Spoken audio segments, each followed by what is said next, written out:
There we go. Ladies and gentlemen, thank you for joining us. See, the live version, I'm actually in screen. On the our good recorded version that Z is running here, I'm not actually in the picture. We just kind of wrote him out of the Zzorhn Bingorage Show. Well, okay, I got a little more of the screen than you do on my camera, so There we go. I guess that's fair. Trade off. You get the live version. Alright, so that was our skit of the year 2112, Northwestern Ontario, working as garbage pickers, separating the recyclables out of a giant landfill somewhere in a treeless plain. In the future now. I'll have to be honest, the character that I was trying to portray of that of the person who's obviously downgraded from whatever job that he had, we never mentioned it in the character synopsis, it wasn't that hard for me to imagine and play such a thing, like where you're sitting there and walking around and all these disgusting things around you and how it would affect you psychologically, physically, and even like in the case where we described make you sick. Yeah, but towns, that business of being a garbage picker used to happen in town during like the European medieval phase, and it moved outside of town, and it's still a currently viable model in South America. We'll discuss the film Wasteland later. The largest landfill in the world is still being worked by modern pickers. And then, we live in an age in North America where there's hardly any garbage picking at all. The recycling, the business, is outsourced to corporations instead of being more managed on a personal level. But we'll talk about that later during the film. We did the Tower of Babel Apocalypse last week. And one of the feedbacks we got was from someone who shall not be named, who apparently thinks that somehow we were making fun of her, and we were not. But it's ironic because the whole idea of that show was talking about the miscommunication between people, how people are separated from each other's views by things that they refuse to acknowledge, and we're all susceptible to it. Being able to admit that, it really bugs me about other people who aren't prepared to cede any territory in their supposed viewpoint of the world. Did you have anything you want to add to feedback from last week? From last week? No, I didn't have any feedback as per last week, but I did have feedback as per just on a personal basis, and it was actually, and here's the funny part, it was supposedly from the richest man in the world. And the funny, here's the point, it was for cats. The internet is for cats. I asked them why they would take the time to talk to me, because I knew it had to be a scam of some sort, and they said, well, we seen your show. Who? The richest man on the planet. So, and he wanted to share his secrets on how to get rich. And I didn't type to him, so how much money and where do I send it? But I did tell him that I said I have to say no. Because first of all, I said, well, what is it that you want me to do? He says, I'm going to give you the email address of a man in Africa, and he's going to send you some diamonds and gold, and I want you to get rid of them for me. So he's wanting me to sell African blood diamonds.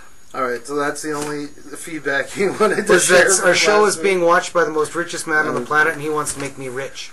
Well, geez, don't we all have a Nigerian prince in our... a tall, so thanks, bud. Well, I can't remember his name. Carlos somebody. Whatever. Carlos What do you Slim. think? What do Carlos you think, Slim or something. What did you think of our skit, year 2112? The skit itself, this was Z's idea. I liked it a lot. It was based on the movie, of course, that we're going to be reviewing later. Documentary Wasteland. It's also based on some of the topics that we're going to be talking about tonight, about various types of waste, and that is tonight's topic, is garbage apocalypse. Mm-hmm. And of course the fact is that we add the apocalypse to it. Obviously it's got to be something bad, right?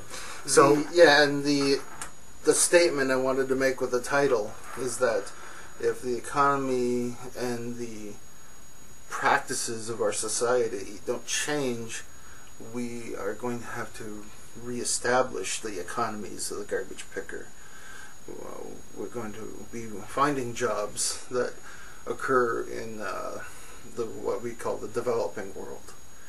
You know, subsistence farming, recycling for a living. The rag picker, the bone man, and the tinker are back. That's what I think was so weirding about the title. You know, because we don't think of that as a job description. Although when I grew up in far northern Ontario, going to the dump to actually find something useful was something that we did. You can't do we that did here. Too, actually. You can't do that here now in our municipality. You're not allowed to scavenge because they must have some sort of contracts for recycling materials, I guess, goods.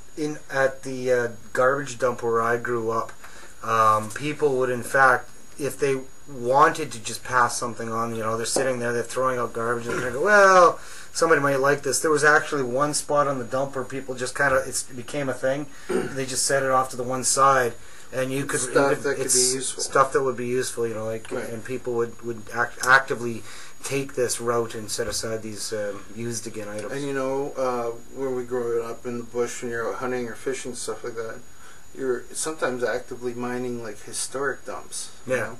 You finding useful shit in a pile of a mining camp from the 1920s or something. That kind of personal recycling has always been part of a more rural economy, and I think it's going to become more important, almost to the point of absurdity, in our skit, in the future. Recycling at the local level is going to be a way of keeping resources in the region, when importing is no longer such an option. Well, the other thing too, Eric, I don't know if you've seen that show. It's on TV. I think History Channel or Discovery Channel, and it talks about the city's underground and stuff. And what it talks about these people that just go down into the riverfront and by the old garbage dump, sit there and they pan and they'll find rubies and stuff from eras gone by. Mm-hmm. So I mean, you're looking at like the extravagant garbage pickers in that case. Well, it's interesting. Archaeology is the science of garbage, and people have been actively mining previous civilizations for a long time, which we do for a scientific reason now when we do archaeology. And they call it mining because you destroy the resource as you dig it up. Basically, you destroy the evidence. That's why it's so important to record evidence at an archaeological site. And what we call looters, people who dig into an archaeological site, knowingly destroy any contextual information that might have been there. Somebody else's garbage is everybody's inheritance.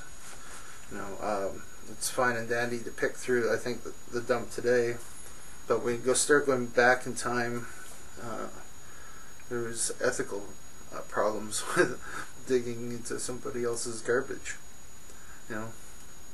I wonder, have you ever had anybody digging in your garbage on the curbside? No, but I have an interesting story to tell you on that.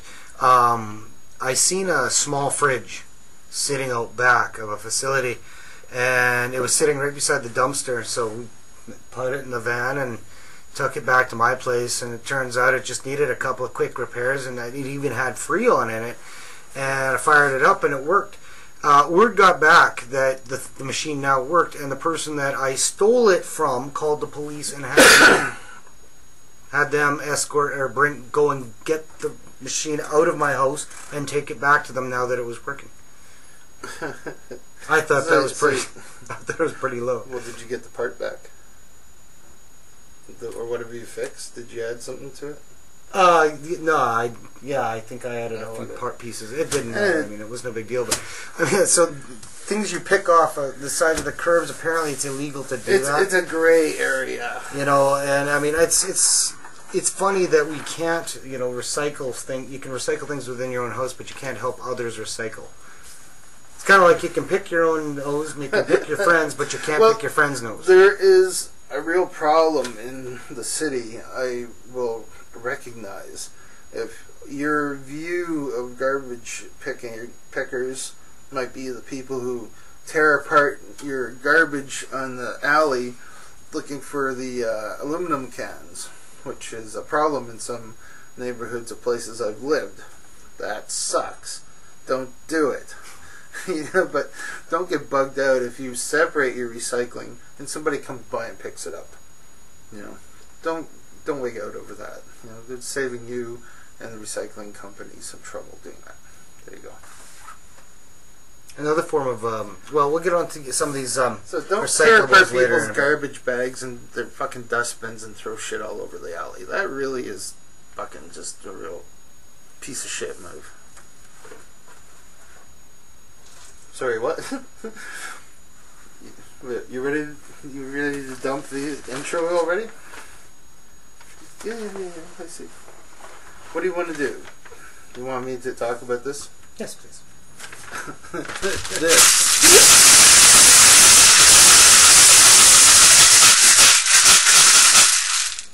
This is my rattle. It's the herring gull. It's one of the noisiest and most annoying birds that I know. That's actually a really great rattle and almost ear-shattering. I wonder how that sounded on your microphone. You can turn it back up now. You turn it. That's actually really cool. I like that. Get some more light from your side there? Sorry. I was fixing it because it was getting glare. Okay, well, you're right. Maybe take it off and see what it looks like. Or bounce it off the roof. Okay, that's good. This is a work that I called Game of Thrones Strikeout Bronies. So in the end it reads Game of Bronies. I've been watching this HBO show, Game of Thrones. And it kind of got mashed up with the brony meme that I was making fun of during the mob mentality skits a few weeks ago. And so I got My Little Pony type horsies come flying through with this solemn, sullen douchebag of a king here smirking away. Really needs to get himself like fucking punched in the head. Brony, go home. What do you think of this piece? I actually like his expression. Yeah, it's a cool portrait. You may think it's a weird composition, and you'd be right, folks. But it's a really solid portrait. This is real art, not like cheap Chinese crap. This is original stuff.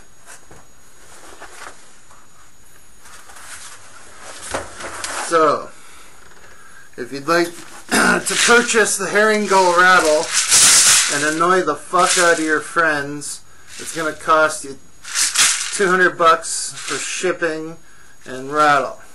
That way you get to subsidize the Zzorhn Bingorage Show. The Game of Bronies canvas is going to set you back $600. That's shipping anywhere. Alright. That's our fucking evil plug money grab for the evening. Thank you very much for sponsoring the Zzorhn Bingorage Show. Here, take this crap. Yeah, if you want to send us $500,000, we got a really big project we'd like to do. Apparently we can move blood diamonds and gold too. No, it's not fucking chartering a jet to Africa and getting blood diamonds. That's another plan that we dismissed. Well, no, apparently The richest man in the world wanted me to do that. Yeah, yeah, yeah.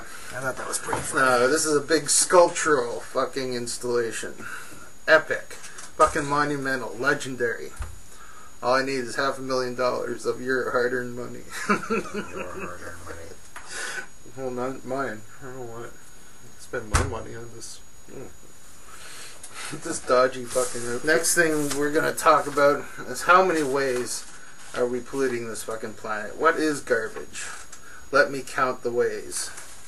Number 1. My buddy Z here is going to talk to you about radiation. Radiation is something that you can't see, you can't smell it.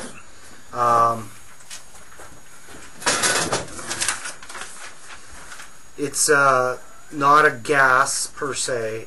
It's actually an energy form. Radiation can kill. Thing is, people wonder where radiation comes from, and they think, oh, humans. Whoa. Ow, ow. Watch yourself there, my friend. Excuse us while Eric tears apart the studio. We'll wait 2 seconds. It's good. It's good. Alright, radiation is basically its energy form that can be in various forms. It's found in certain gases, but I mean, it's not necessarily the gas per se. The radiation itself is what can kill. Ionizing people. radiation. When they talk about radiation, they talk about it in toxicity and in levels. And what they use for some measurement for levels is called rads.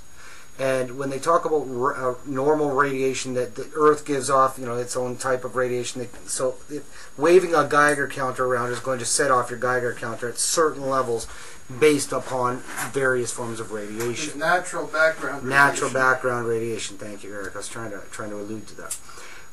There's certain houses that you can get certain types of gases that build up within from the natural radon. Thank you. That seep up through the cracks in your house and can pose serious health problems. These is not a strong radiation. This is normally from the decay of types of uraniums and such, buried deep within the earth. And these forms come from the stars. That's where radiation originates from. So either by passing comets or by various or matter from these solar it can rings. transform from energy to matter and back again. This is why you should have been in the show with me. Am I jumping ahead? Sorry, You're jumping ahead with me. Sorry. Anyway, let's jump forward several billion years. All right, suddenly you have human beings introduced on the picture, and they found out that they can harness this energy form. And when they first developed it, they were astonished at how much energy that they had. And with all things, they proceeded forward with the true ignorance that is human beings. And in doing so, discovered that it can be used as a weapon, a very devastating weapon. And when this weapon itself not only destroys things and blows them up, it also causes something they'd never experienced before. Was this radioactive, disease that was a fallout. And with it very quickly they realized that this is a very bad thing that they don't want to use. And we addressed that earlier this season during one of our earlier shows. You can check our pages for that. We'll put it in the notes. Sorry to interrupt. That's fine. I'm getting used to it. Now, the other problem that they found out is that they can harness this energy and use it to power the cities that grew up around them, kind of thing. So what they do is they have these great big facilities, and they found out through trial and error what not to do. And unfortunately, in a place called Chernobyl, which was about 3 miles north of a city called Pripyat. I'm going to mess that up every time.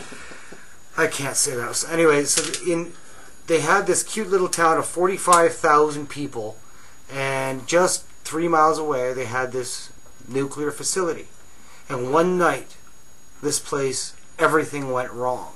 And a huge explosion rocked the entire facility. And building number 4 suddenly was suddenly inundated with this 5,000 degrees Celsius nuclear fire. And it was very, very slow response because human beings don't understand, at that time that the fallout of the radiation could travel so far. And it wasn't until a couple days later that the Russian government gave permission to evacuate the city. 40,000 people, 43,000 people in 3.5 hours. They evacuated the entire city, and it still stays evacuated today. Scientists still go in, check regularly, and measure the radioactivity within the facility. And people look back at that and they think, oh, this will never happen again. And then last year, a year ago, the Fukushima plant in Japan was hit by an earthquake and corresponding tsunami, which rocked the nation, and they had a devastating, almost near meltdown. They still have serious problems with it. They're leaking 1,000 tons of radioactive water into the seas every single day. Are you gonna let me back on the set, man? Sure. And the problem with this is that they're talking about, Eric, is that this building that right now in Japan, if it was to collapse due to another earthquake, if there was another instability within the region where there's. Well, I thought it had been contained, but you sent a link the other day claiming that there was still leaking into the ocean. Absolutely, and a lot, like 1,000 tons a day. They're having to directly cool the water. These main I thought cores. The message we were being given a couple months ago is that it was sealed. It's not sealed. It's not sealed, and they can't even eat the fish that are off the coast or anywhere around the surrounding. Why isn't the United Nations or some other foreign government? Because it has the same problem as they have with the Chernobyl accident, is because they're like, what do we do? We've never dealt with something on this magnitude before. And so much less, and this is why I brought the two up to show you. They gotta bury it in something. They're gonna have to fucking build a dam around it, empty the ocean, start filling it with fucking concrete mixed with the boron, or just powdered boron. If every fucking country in the world is gonna start sending them fucking train loads of boron, they can bury it in talcum powder 100 feet deep. All it's going to take is keep it from leaking. a really, really sizable storm, or a really, really good earthquake. Well, not even that big of an earthquake, they say, about a 5 or a 6er. And building number 4 is going to down, and they have no way of containing this. And within days, we'll have a nuclear destruction 10 times that of Chernobyl. It's in Canada's and America's best interest to go over there and help Japan fucking deal with this. Just fucking ship them concrete. Fucking shiploads upon shiploads of concrete. Thing is, we're not being told this information just passed on from in the newsstands and things like this. It's not. You can look this up. It's not like the CBC isn't covering this. They are. It's there. It's available. We're not making this up. You can go check for yourself. Well, if it's true that it's still leaking a lot, then and the radiation is not dispersing, is continuing to remain toxic. It's always toxic. And what level is it toxic to us? Well, if we can't eat top predator fish anymore out of the Pacific Ocean, then boom. The world has suffered a very early loss of one of its great food staples. The bluefin tuna and stuff like that. I mean, that'll just that stuff collects all the toxins of everything loaded else, with whatever and toxins. It's delicious, and it's fucking poisonous as hell. Top predators like belugas in the St. Lawrence are so full of PCBs that when they die, their bodies are considered fucking hazardous waste and have to be picked out of the river and trucked away and buried or burned.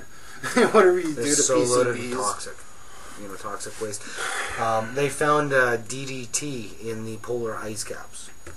Yeah, well, up until the 80s, we thought that the Arctic and the Antarctica the Arctic north and Antarctica in the south were pristine and safe from airborne pollution. Well, shit, no. Wind goes everywhere. The air is shared all over the planet. And they're finding these pollutions up there in concentrations that are unbelievable. We have actually people, sociologists and people who study the history of science have dubbed this period the Anthropocene. We are developing a layer of pollution all around the world. Think of it, a layer of schmutz. That's our legacy to geology. There's going to be oceans, mountain building erosion processes, a fucking 5-foot layer of human shit. Don't forget the K2 line. Impacted with plastic and fucking disposable dildos. That's the human. They actually do say that there's going to be a layer. That's the human legacy. Much like you have radioactive organic and material. Shit. You can't grow anything in it. Sorry. No, it's okay. Go ahead. I interrupted you. No, you please, you go. So long story short, the wind, the waves are spreading our radioactive dirt, garbage, pollution around the planet. We've got tumbleweed that glow in Arkansas. Tumbleweeds that glow? No, they've got it where there's tumble in certain Is it? But Arkansas? Is it radiation or is it bioluminescence? No. It's from the nuclear facility plants around the region. That sounds like a fucking urban legend to me. I don't buy that. You see that? I call BS on the glowing tumbleweed. On the glowing tumbleweed? Unless it's some sort of fucking bioluminescent fungus. No radiation. It's not like coated in tritium. Is there such thing as glowing tumbleweed? Now, if somebody paints a tumbleweed with tritium paint, that doesn't count. No, that's possible. I'm not sure where I read that part. But in all actuality, their radioactivity is being spread around the planet. Yeah, of course. It's the worst mutagenic thing that can happen to us. We are passing some sort of evolutionary filter, I think. Natural selection has been tossed a real curveball. The human organism, sorry. I don't know if you can hear my stomach. It's the cola. The human organism is changing and being put under pressures right now that are going to radically change what is human. I think that the only way we can go forward is to coat ourselves in deer pee and sit in the woods in the fall afternoons and shoot a deer. That was very important. I had to get that out. Okay, so another way that we're polluting the world with chemicals. We've got radiation, chemicals. We live in a pulp and paper town. I can go down and see the source of some pollution in the river and in the downstream lakes. You can smell it occasionally on the wind when you're downwind of the plants on the river. But they always claim that's from the American side. I don't care. It's the same dirty business. Although they do have different industrial standards, and I understand that. But I'll admit there's, I think that I don't get how you can. And here's my thing with industrial standards. It's kind of like saying it's okay to release this much bad stuff. Just don't release any more than that, because if you release more than that, then it's bad. Well, that really doesn't make sense to me. How come any allotment is considered good or acceptable? The problem is that the business could be made to function in a clean and responsible manner, but nobody wants to pay to upgrade the plant to do that. In fact, they're looking for ways to cut spending in this town and in this plant, and somehow keep it. I agree. It's very important to keep the economy going. It's just unfortunate that the environment has to suffer for the economy to do well. In that case, well, all of northwestern Ontario and various regions around the world have this problem, is where they're a primary resource town, a primary resource region, where the stripping of the primary resource has already been done so much that we're starting to reach a point where we can't rely on that anymore to feed the economy, because they can strip other areas faster and quicker and cheaper. You know, and trees grow a lot faster in the south than they do in the north.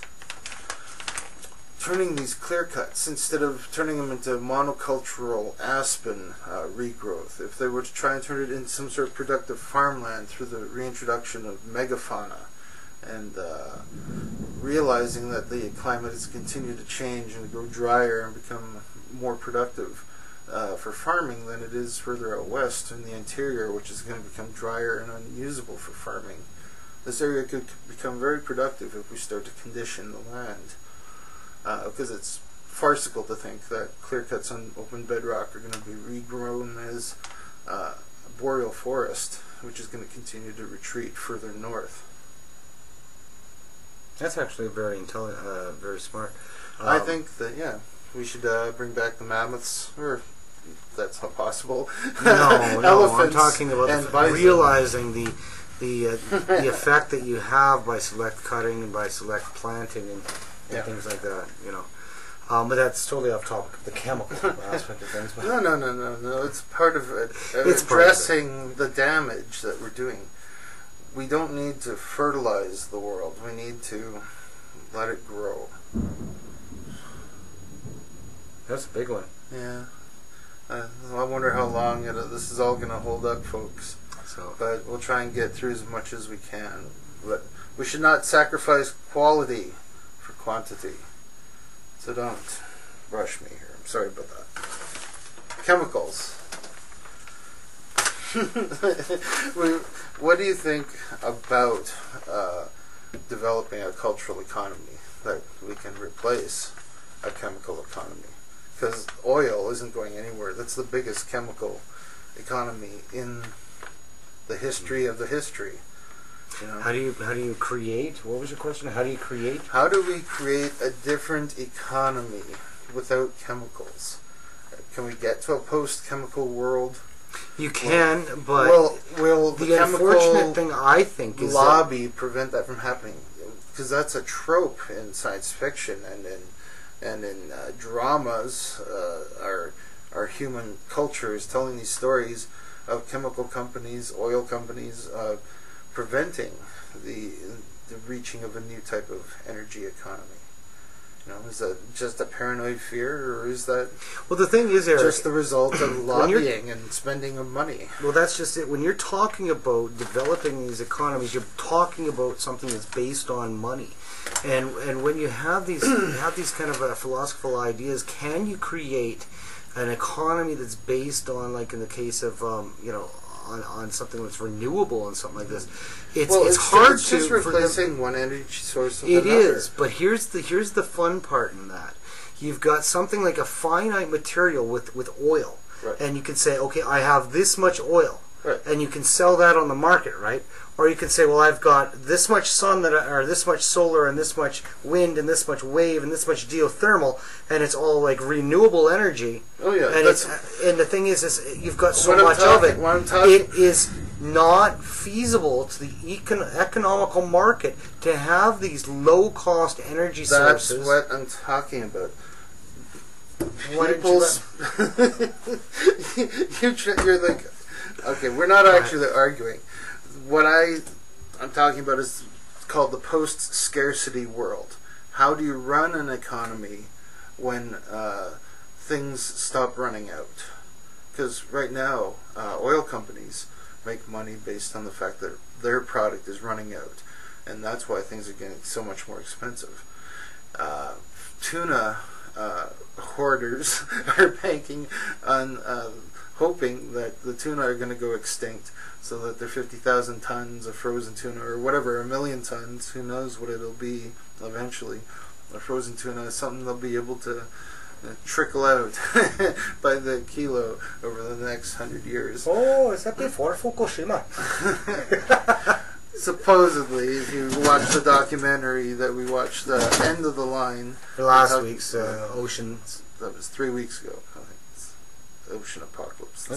Seafood Apocalypse. Seafood. Last week was the Tower of Babel Apocalypse. That's right. Alright, so there I'm muttering to myself again. How about hazmat waste? How is that different from chemical waste? Hazmat waste is different from chemical waste because chemical waste is hazmat waste is needles, syringes, gloves, latex, things that don't break down, plastics, a lot of things that are used in medical facilities, whereas chemicals are based on big drums full of chemicals or waste. You can have biohazardous waste in blood. So how is that organ properly material, treated by incineration? Well, they have to incinerate the material, and that's got to be a messy way to get rid of it, though. Well, it has to be hot enough to destroy any of the biohazard, the viral infectious material or any of that kind of thing. Isn't it just like plastic and heavy metal smoke coming out the top? I'm not really sure how that works. And I'll be honest. Is there this great big thing where it's funneling out this black, toxic? No, I'm quite certain they have to have some sort of regulation. But I mean, it makes you wonder: is that's in North America? Other places on the planet aren't so regulated, and the fact is that you will have places where, sure, bring us your garbage, and we're going to sit here and we're going to incinerate it, and we don't give a shit where the smoke's pouring out. So we have to find something new. Is it too much to ask that our society, regardless of where you stand on the left or right of the spectrum, can come up with a unified agreement to say, hey, we should probably clean up our act because we're destroying the fucking planet? And people who think that environmentalists are just wrong about everything, we explored the possibility that this is just a reactionism to fear of communism, from way back in the battle days, where environmentalists pointing out the flaws of capitalism were branded as communists, rather than addressing the real flaws of capitalism that tarred and painted their critics with the label of communist, the liberal, label of socialist. The fact that we might be right is inconceivable to some of these people. But I think that you have to take an honest look at the evidence and draw conclusions from that, rather than thinking you are correct all the time. And you know who you are, you fucks. No, they don't. That's the problem, Eric. They don't realize that. Well, honestly, think about it. They might. They don't realize that, oh, gee, I might be the problem. You know what? If everyone in the world was forced to take one heroic mushroom trip. Ooh. Uh-oh. There we go. I think we've lost power. We've lost power. I hope we haven't lost the internet. We did. For those who are just tuning in at this point in time, there was a very big thunderstorm outside that just knocked us off the internet. Yep, okay, but we're good now. Apparently we're back on. So, if you have trouble seeing us, the problem is probably at your end. You're an asshole. Quit blaming me for your problems. We were just talking about hazmat waste, and I don't want to talk about hazmat waste anymore. That's too depressing. We talked a lot about the Pacific gyre during the seafood apocalypse. Did you want to touch on that a bit, Z? Really quickly, that regardless of the fact if the washout from the tsunami, from the Japanese disaster, regardless if it's radioactive, okay? Let's just even say it's not. All right. There is a floating pile of garbage that is heading towards North America that is the size of California. It's interesting that there has been things found on the northwest coast archaeologically that suggests that this has happened in the past. Giant tsunamis washed, metal parts from China and Japan that came across and would be found, hundreds and hundreds of years later in somebody's magic blanket or whatever, sewn into the lining or some other magical shit, shiny things that end up on the beach from parts unknown. Except this stuff isn't magic. Plastic, and it's going to break down into a biological fucking hazardous waste. And what's happening now is that they're already organizing these cleanup crews, not pickers in the sense of recycling crews, cleanup crews, who are cleaning up everything from hazardous waste. Well, the big stuff is easy. They can go out there and find the boats. They can go out there sink and them. find Did you hear about that? They found a Japanese boat. It's been sitting at sea for a year, and their idea of getting rid of the garbage is to put a couple of shells into it and drop it into a 6,000-foot chasm. I commend you, Canada soldiers. You're doing as you're told. The leaders, however, are you fucking kidding me? That ship is loaded up with whatever contaminations that it had in it, or but it's also loaded up with diesel fuel. And that diesel fuel is now going to sit at the bottom of the ocean until it rusts out, in which case it's going to leak into the environment and pollute Canadian waters. You stupid assholes. Sorry. That was a shut the fuck up Zzorhn moment, wasn't it? Yeah, I think we can find something better to do with ships and giant. Why not? Giant lumps of garbage out on the this ocean. Thing's been floating for a year. Not leave it out there to sink it and hope we out of sight and out of mind. The hell not? If it's gonna float for a year, being slapped about by Mother Nature, why don't we recycle it? Grab it, bring it back in, tow it back in. Take it apart, drain out the oil, check the oil, see if it's any good. It's worth a lot. Instead of paying people to fucking fish the ocean, we should be paying these guys to go out there clean and up throw all oceans. this fucking garbage out of the ocean. I mean, seriously, Can we pay them better? There are jobs to be made in this. Yeah, let's turn that into an economy.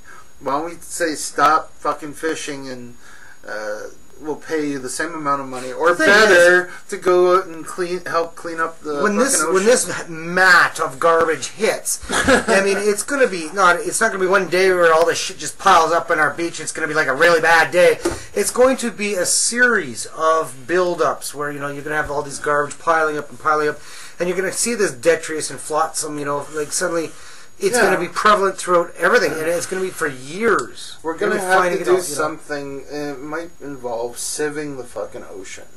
We're going to have to go out there because maybe we can bioengineer a type of giant whale that will fucking live off plastic. Oh God, that's all we need. Yeah, we can just create a herd. What are you, Monsanto? No, you're Monsanto, aren't you? No, this is the future. Bioengineer a fucking whale. As long as we don't kill off all the fucking baleen whales, eventually we'll be able to bioengineer a cyborg whale filter feeder that will live off plastic, and it'll be able to sieve that shit out of the ocean. If you want a more distributed model, we could turn a type of clam into that kind of job. We just need zillions and zillions of them, But I think the whale model is doable and preferable. We want to give whales a way to exist in the 23rd century when they're going to be like swimming at toxic soup. The fuck are you talking about? Plastic-eating whales in the 23rd century? Yeah, well, I mean, the ocean is going to be uninhabitable by current. Jesus Christ, it's not. Wildlife. Seriously, we have enough problems looking beyond in 20 years, let alone the 23rd century. Well, you start thinking about these things Thinking now. about whales. You go. Well, it doesn't have to be whales. It could be like basking sharks. Manta rays. Penguins. Fuck penguins. By the way, this is an adult-only show. If you are A little one, you know, like under 18 years old. Oh, wait, no, I got told in feedback, sorry, I have to cut you off. It's not 18 anymore. It's not? Going out to a buddy, shout out to a buddy there. What? He's 17. He thinks our show is awesome. Keep watching it. Don't listen to 17-year-olds? At 16. We've got one fan and he's 17? No, he's not one fan. We've got one fan that is 17 years old. I don't know what the legal statute is. This is my legal disclaimer. This is an adult show with adult language and adult situations. Children should probably not be watching it. I don't know if a 17-year-old is a child. Have you seen some of the MTV shows that these people watch? I know. Our show's pretty tame compared to The Preteen Crack Whores of Beverly Hills was one of my favorite reality shows of all time, and I masturbated a lot watching that. But that's not here or there. We're talking about pollution, not human... Well, wait a minute, that's next. Human waste, right? No. Sewage. Actually, it's garbage in space. Garbage in space? Garbage in space. So what do you do with human waste? Especially when you're in a pressurized, closed system environment like a space capsule. Well, apparently, according to Howard, what's his name there? He's invented a toilet on Big Bang Theory. I'm heard it impresses lots of chicks. Really? Well, that's what he says. I think he's full of shit. Howard! I think the human centipede is probably a working model of how humans will successfully manage space and human waste in interstellar travel. You have less openings, and human waste will be able to focus on the anatomy of one anatomy at a time, so you develop very close. What are you talking about? Human beings is a... Did you ever see the movie Human Centipede? No. Did you see any of the trailers for the movie? No. All of a sudden, we're talking about human waste in outer space, and Google penguins. Wow. Oh my God.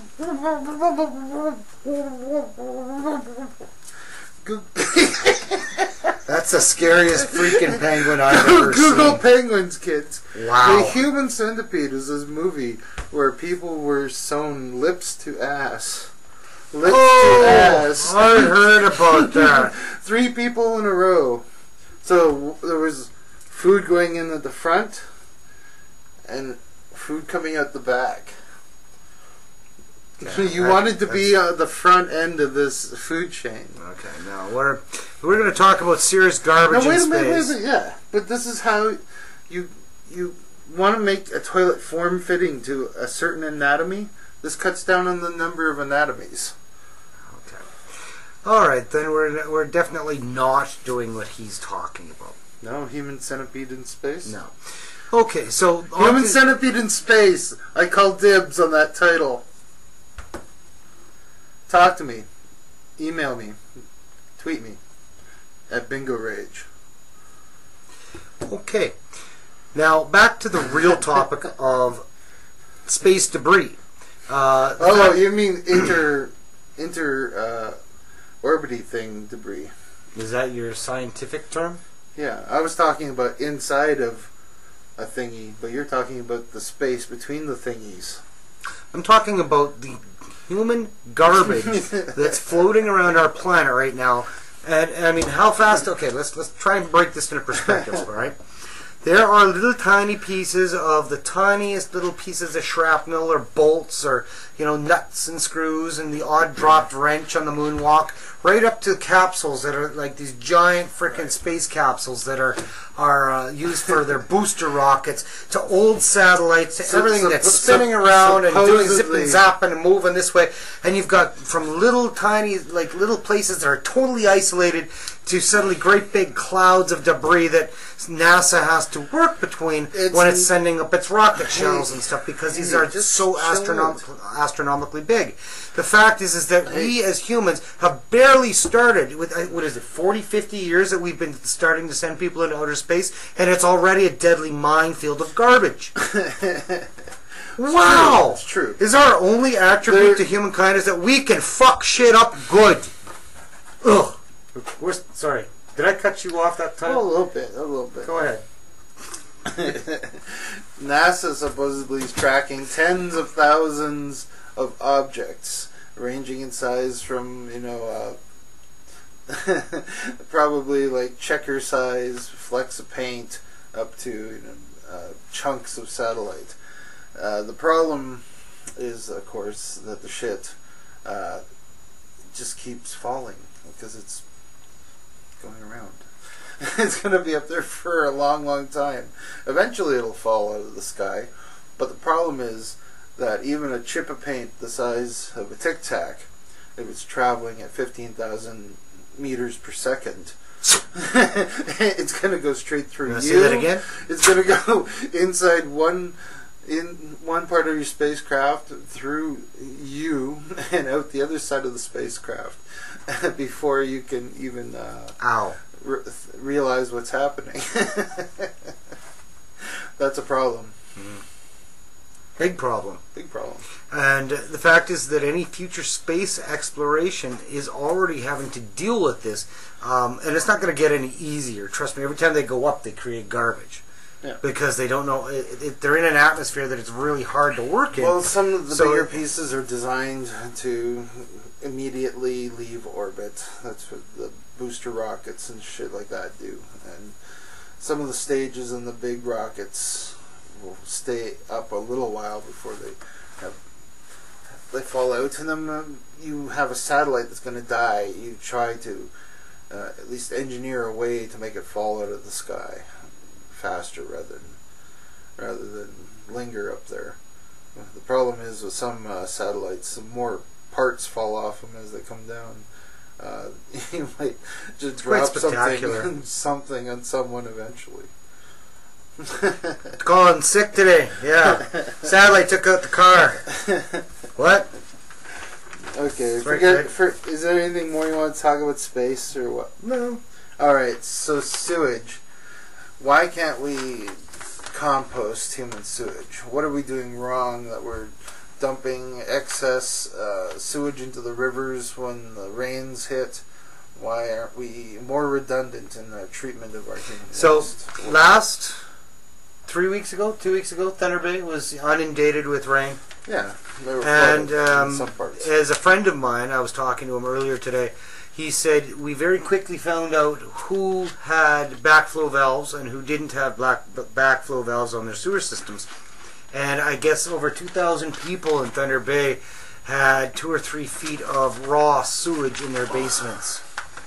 Because when the flooding happened in Thunder Bay, which was declared a state of emergency, by the way, for funding wise and such, it was that bad. I mean, there's pictures on the internet where fish are swimming across the road. And it's, in fact, if you go to Zzorhn's Bar and Grill on Facebook, you can find just that very picture. I had some friends who live in a part of town that is like an old delta, very flat, very close to the lake. It must be sand or whatever, spill from an old river delta, perhaps a glacial spill of Ice Age antiquity. But you could tell that they were going to have some problems during this recent times because the river valleys filled up between their flats there. The problem, especially that was an old part of town, because the flats are an easy place to build. People do this all the time when they build near the ocean on these flat areas that are old tidal tsunami flats or landslide flats or runoff from volcano eruptions. We humans just love living in dangerous areas. Maybe it's going to be the new chic, living in garbage dumps, living in fucking just going to be old nuclear waste dumps. Nuclear waste dumps, Jesus. They're trying to develop ways to speak to humans in 10,000 years, 20,000 years, 50,000 years. Well, you have to think that far when you're Some talking sort about of half-life monumental sculpture radioactive that decay. will say, stay away, do not dig here for the next 50,000 years. That's going to be intelligible when we can't even speak Old English anymore. That was less than 500 years old. You know, how do you talk to someone in the future? They won't understand what you're saying. I guess unless they got a digital implant in their head, like a Babel chip. There you go. There you go. Babel chips. But back on the subject of slurry. Fact remains is that our farms, we've bioengineered farming to an art where the land produces a maximum yield for maximum harvest. And we expect this with our livestock as well. And what we do is we produce these giant farming facilities that produce so much waste. It's a slurry. It's not like solid. Why aren't we using this natural fertilizer instead of oil fertilizer? Because this natural fertilizer runs off of the fields, gets into our watershed, and causes algae blooms, which devastate the fish stock populations. Shouldn't there be a technological way to capture and use this? There is a technological way to capture this, and there is an industrial and environmental and economical reason to do so, because you can take these things and capture them and produce methane, which it could be used to power vehicles. It could be used to power. So this is hoses. Things this like is that. Another energy source. This could be used as another energy source, but the end result would be once the methanes and all the other chemicals and things Not are just out of methanes, it, take but it. hydrogen You can and actually oxygen take this stuff, well. take the moisture content out, and still have an extra use for it. It can even be burned. That's gotta be the way that the future changes, because there will be a point when there is no more oil, and I think if people face that fact sooner and start adapting to it sooner, we could make the transition for everyone. What's happening is that the people who make their money off oil are riding this wave as far as they can to extract every last bit of resource and money out of the economies of the world. The infrastructures are set up to do this. Why let somebody else make the money? Why let somebody else provide a new technology?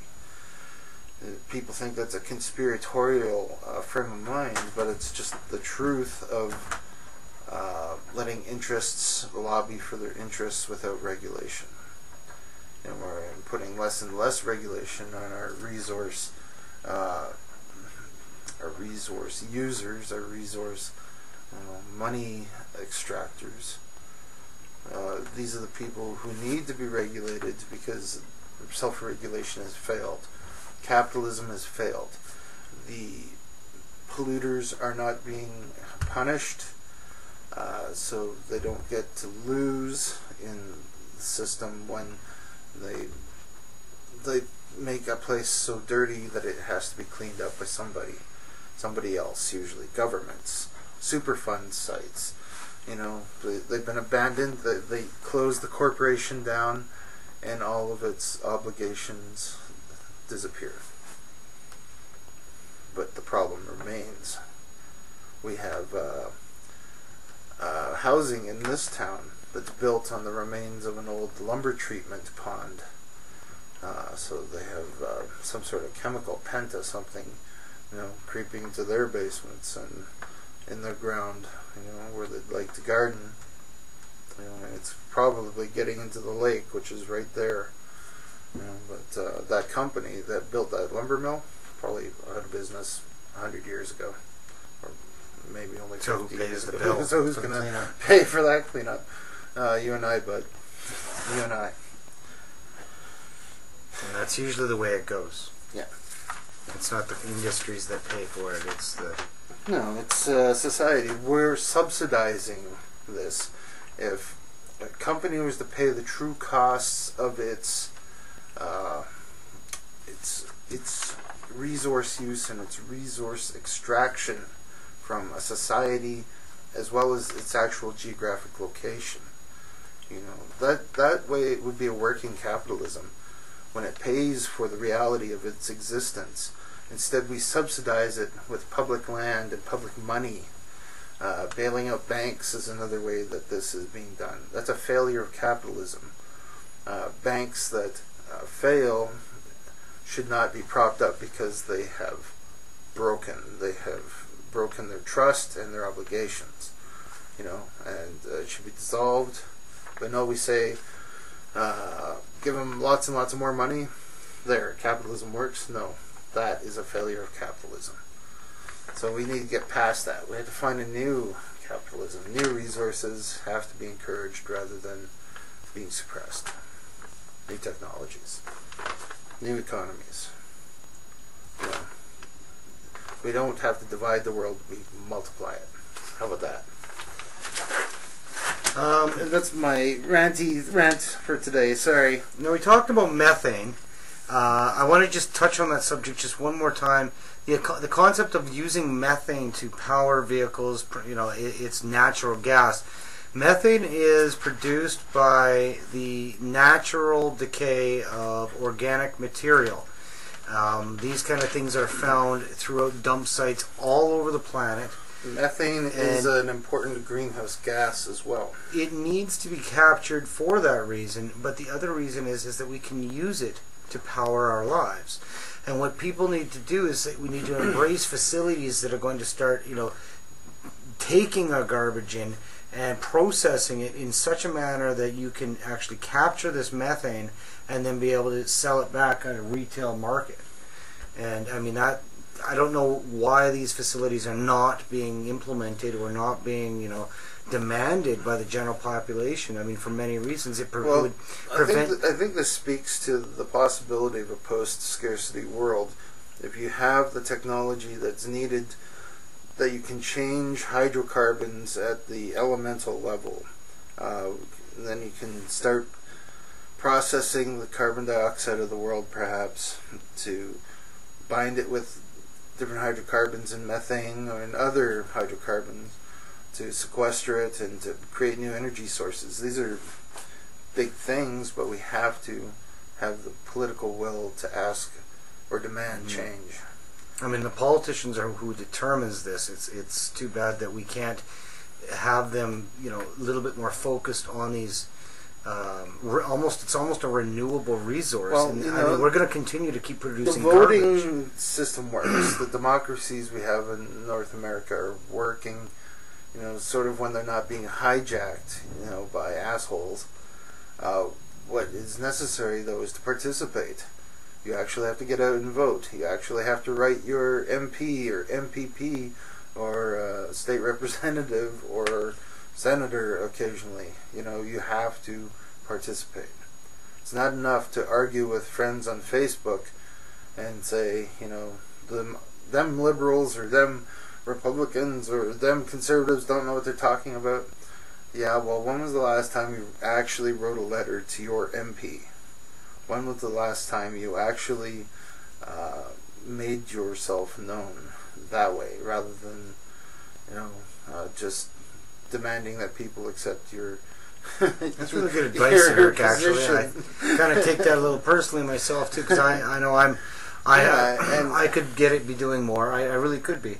It's really disheartening. As I was following this governor recall in Wisconsin, and the Democratic Party couldn't get it together to stop fighting amongst themselves and to try and unite to really affect change in Wisconsin. But he survived the recall. Scott Walker is still the Republican governor of Wisconsin. And he is like portraying himself as this Tea Party uber Republican, uber conservative, But he's talking about doing away with the public deer hunt in Wisconsin. He's got this guy from Texas who's talking about hunting on public land is the last bastion of communism. I don't know if he knows that the hunters of Wisconsin, the deer hunters of Wisconsin, are a large and fairly conservative lot. And he's going to call them commies because they're like hunting on public land. This is a disruption of reality, an upturning, upside down of reality. You know, calling hunting on public land the last bastion of communism is like calling I don't know, Senator McCarthy a goddamn communist. It's just weird. It's lying. It's lying to society. It's lying to history. It's saying up is down, fucking black is white, and it's really blatant. upset, It's blatant propaganda. It's doublespeak. It's 1984. It's newspeak. Is that what they called it? You know, this things don't have the meanings they used to. We give them new meanings. You know, it's about manufacturing reality. You know, and we're letting it happen. So you need to pull your head out of your ass and take a look around you. Is what I'm trying to say. Seems to be a reoccurring theme with you tonight. I know. I'm bitching. Bitch. Are we done with nothing? Well, before we get into the recyclable film, I want to talk. Sorry, yeah. Just on recyclables on its own sense. There are facilities on this planet where you can just take a TV, you throw it in one end, and it sits there, smashes it all up. It uses osmosis, reverse magnetism, and it can sit there and pick out all the gold, takes out all the mercury and separates the bad stuff, and all the plastic, puts it in one bin, all the metal and separates it by various metals and types and things. Are you sure this machine exists? They exist in Europe, yes. Oh, in Europe. Okay, Europe's always ahead. I'm telling you right now, this machine's it's been in work for the last couple of years, but they use it. It's for use the big recycling centers, and handles truckloads of recyclables every day, and just nicely sits there, stacks and stores everything, figures it all out. They're expensive. Don't shit yourself. They're expensive. All right, and the reason why the people don't have these built all over the place is the cost. I mean, it's much easier to sit there and hire some kid on a bulldozer to dump a load of sand and just kind of push it over the next layer of garbage and just keep doing that and pushing it back. And hell, that's cheap as hell for a community. And most communities can't afford a giant warehouse where it starts to separate your recyclables and even automates it, where you just dump it in one end and it comes out ready to be trucked out to the recyclable facilities out the other. This is the main reason why recycling facilities are so scarce or not in operation. And just to give you an example, it costs per ton of garbage $86 a year, or $86 per ton, sorry, to dump garbage. It takes $350 per ton to recycle that same amount of material, if they're recyclable materials, okay? So we're talking a difference of like almost $300 per ton to recycle most materials. So this is why many facilities would rather, or communities would rather just take this shit and just bury it or dump it or get rid of it, rather than have to even truck it out to other larger facilities. For example, in Fort Francis, we have no recyclable facility. We have a collection agency who trucks it out to Winnipeg, but we have no actual facility that sits here and processes the materials itself. So this is why things are so expensive, is because we have to move things around, we have to shuffle them, we have to smash it apart, we have to bin it all up, and then eventually ship it back out to be reused for license plates and more tires and whatever else. So I mean, it's expensive. So this is why recycling isn't an option for, most communities. It's going to have to become an option as world resources in oil deplete. Plastics will become a source of hydrocarbons that people end up mining old dumps for. It's all the plastic bags under trillions of tons of pressure might turn into oil blobs of 100 years from now, 200, 500 years from now. Who knows? If humanity survives that long, we'll be able to mine our dumps. We'll be garbage pickers. Well, we talked about that earlier at the very beginning of the show, Eric, where we're already mining ancient facilities where we're going in and finding the rubies and the diamonds and the gems and the gold, all these things. This is a type of. That's not mining garbage. That's mining valuables. But what's one man's junk is another man's treasure, and you say, they're going to be going to garbage dumps in the future after the raw materials that we've been just throwing away frivolously, or as we deemed earlier in the show, rich man's garbage. Rich man's garbage. Because that's essentially what it is. We live in a time, in an era where it no longer concerns us to reuse a glass, for the same drinking water.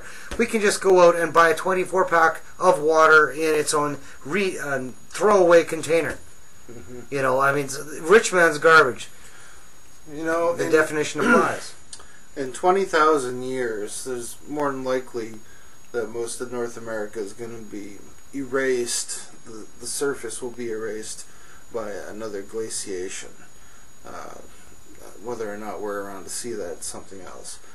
But a lot of what we call our cities nowadays in Canada could be just ground into powder and will almost never have existed in the blink of geologic time. It's interesting to think that all of this around us is impermanent. It's important for us to see ourselves, to see humans as having permanence, I think, in the universe, because it's easy to say we could be gone in a blink of an eye, and people are treating the earth like that. We should be planning for a few more thousand years. We don't need an Armageddon. We're not calling down the trumpets of Gabriel. Forget it. We don't have to do that. We don't need to invoke the Armageddon. We're already suffering another one of our many apocalypses. So, how many other ways can we pollute? In the review of the movie, on the subject of recyclables. We got time. Let's make sure we've gone through all the ways of pollution. We talked about radiation, chemical, hazmat, plastic, space,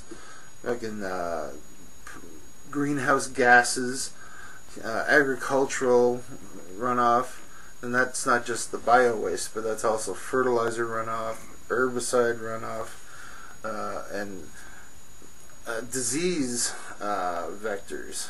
When you have a lot of pigs living together with birds, like happening in different markets of the world, you invite a new flu strain every now and then. These are also being vectors for human disease here in North America. The problem with mad cow, and you hear about this every now and then, is it starts in beef, but it can actually go into humans. That's why there's so much. I know somebody that died from a transmission of a virus transmitted from eating improperly cooked beef. Just without names withheld. I know somebody that died from a virus. It was a virus that was passed on through meat transmissions. Oh, sure. It wasn't a prion, a virus? I'm not sure what it was, but it was passed on through the eating of improperly cooked meats. Yeah. So the That's another way that we pollute our atmosphere is genetically, or polluting our environment. You mentioned Monsanto. These are the guys who are creating new genes and new ways to pollute the world. We can plant this seed here and then spray this shit here, and it will kill everything else in your environment except our plant, our seeds. Well, you know, that's not a real long-term solution to providing food by carpet bombing the agricultural land that you want to grow things on to provide nourishment for you and your family. Well, you're depleting the land. I mean, first of all, I mean, depleting it, you're fucking destroying it. You're sterilizing the land, and then basically having to resort to chemical use. And it's like treating it as a hydroponic thing. The dirt no longer provides nutrients. It is just a medium for water and fertilizer. That's not a good state of your soil, and if you treat it wrong, it's going to blow away. We're heading towards a new Dust Bowl in the way that we treat our agriculture. If the climate continues to warm in the middle of the continent, we're on the edge of what once was the prairies, which will become saddle up your camels, ladies and gentlemen. Yeah, you know, we've got to reintroduce camels because that's the only thing that will live out there in the big desert. Camels. So the film was called Wasteland, and it's about modern people working in the largest garbage dump in the world, the Zzorhn Bingorage Show. In Rio de Janeiro. Yeah, Rio or Sao Paulo, one of those two countries or cities. World's biggest garbage dump. And it was fascinating that this economy exists there. People are tearing apart the garbage, separating it, mostly in plastics, which had the highest recycling value. Glass is a surprisingly low value because it's so common. It's instead of turning oil into a plastic, and which becomes a new hydrocarbon, it is chemically still a resource. The glass is inert. It's basically just sand and rock, which is everywhere. It's not a finite resource, but it's worth a lot. But it's heavy. You don't want to go around carrying big barrels of fucking glass. You'll break yourself. Yeah, they were carrying them right on their shoulders and everything. But it's mostly plastic. What I found interesting about this project was that the artist himself turned all of the proceeds back over to the community in the whole end, and I mean, he influenced lives with that project. And it was just one project that he was working on. But what I found really interesting in the movie, of all of it, I mean, it was, first of all, I have to say, it was nice to be able to research content for our show, the Zzorhn Bingorage Show, that had an actual upbeat feeling to it, because a lot of our themes we kind of tend to stick on, you know, like the negative and stuff. It's not that we're trying to sit there and be negative. We're trying to explain that how things could be better. And in the definition of how things can get better, you have to first realize the problem in the equation in order to find the answer.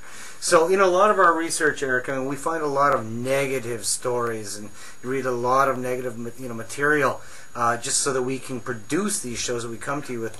And this was actually really nice to be able to sit and watch. The artist himself, when he was first talking about it, was imagining it was going to be a horrible place, a very depressing place, working on the pile.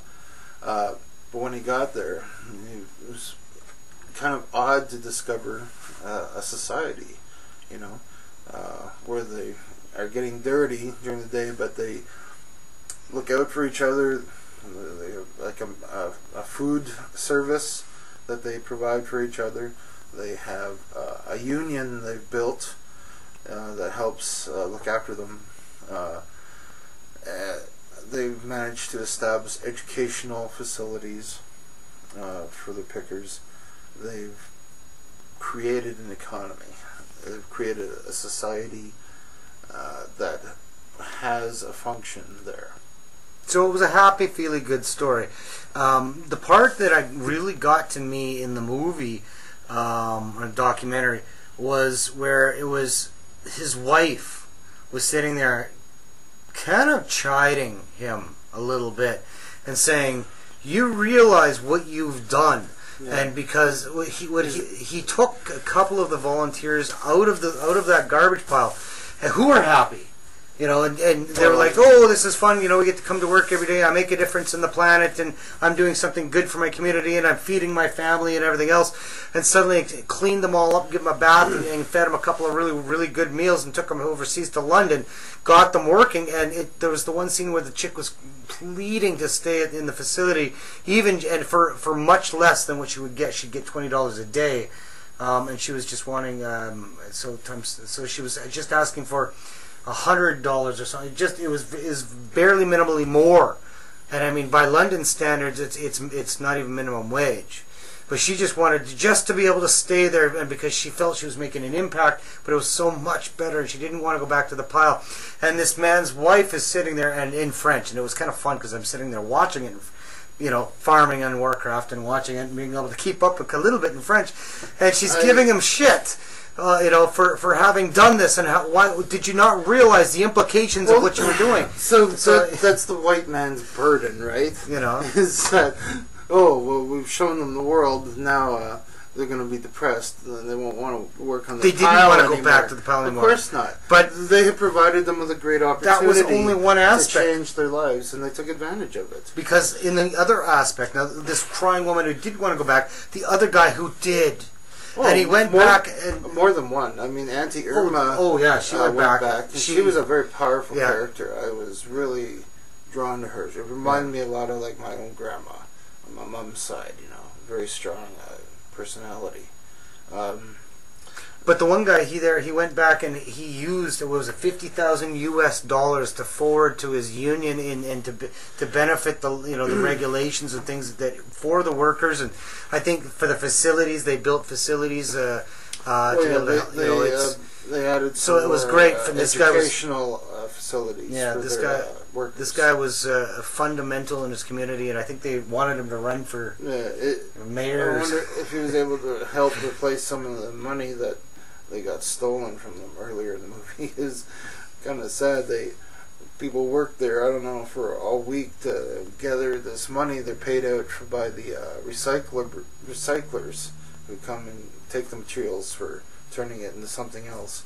And somebody knew when they were getting paid and robbed the recycler union there. And at that time, Tiao, the president, was just about ready to give up. He thought, by the end of the documentary, of course, everything is all happy, shiny, and so it was fun. It was fun to look at. But I mean, we have to realize that these kind of people. I mean, it's not just in Rio de Janeiro. It's all over the planet. And I mean, in China, you've got they're fucking burning computers to get the car wood copper wire to get the metals out. Yeah, it's all sorts of really bad regulations and stuff. That's a dirty way to. It's not to recycle a computer. No, so I mean, it's good to see that there are facilities that are being made aware and trying to. There's this oil blackened shore down in India where people drive these ocean liners and old